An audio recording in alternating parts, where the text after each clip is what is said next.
Na-play na ba?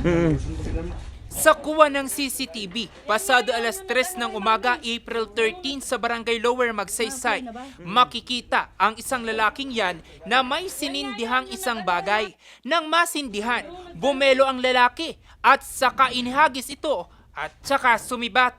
Hindi na nakunan ang sumunod na pangyayari, pero isang malakas na pagsabog ang bumulabog sa mga residente. Doon lang kami nagulat nung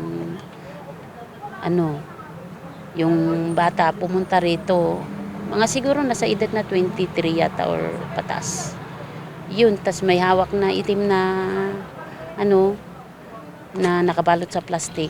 Tapos inihagis dyan sa bubong.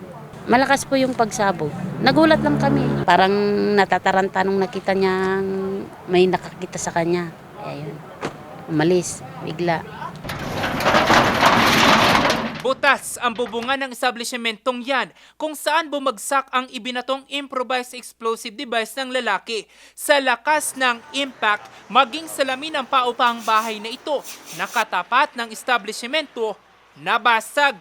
Nagkalat din ang patak ng dugo sa kalsada. 14 ang kumpirmadong sugatan, kabilang na si Chris na tagabantay sa establishmento. Nung tinignan namin, walang tao.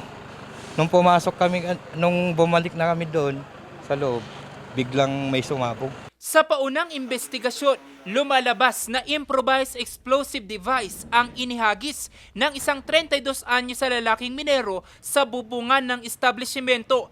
Ang pambabato ng lalaki ng IED, nag-ugat daw nang palabasin siya ng mga tauhan ng establishmento. Itong suspect na to talagang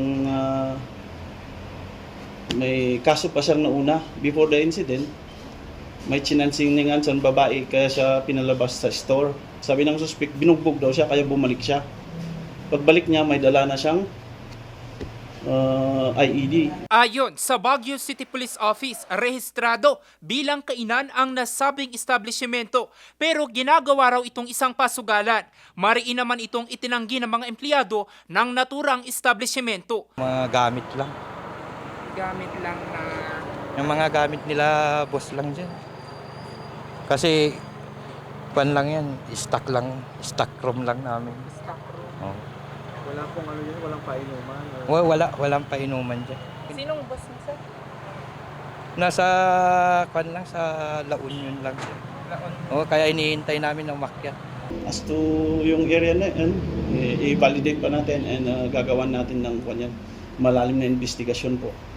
So as of now, nagpo-focus muna tayo sa insidente kasi mas nakakabahala yung yung ganito, yung paggamit ng para kang makaganti ka sa isang tao ay gagamit ka ng explosive. Inamin ko na may mga pasugalan, mga drop ball. No? Pero yung drop ball, kumisan, yun lang ang kwanyan, yun ang front nila. Nagbigay na ako ng instruction dyan sa Philippine National Police, tapahintuin na yung mga yan.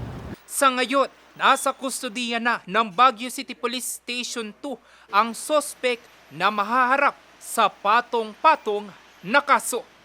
Jose Robert Invento, Nation on the Move.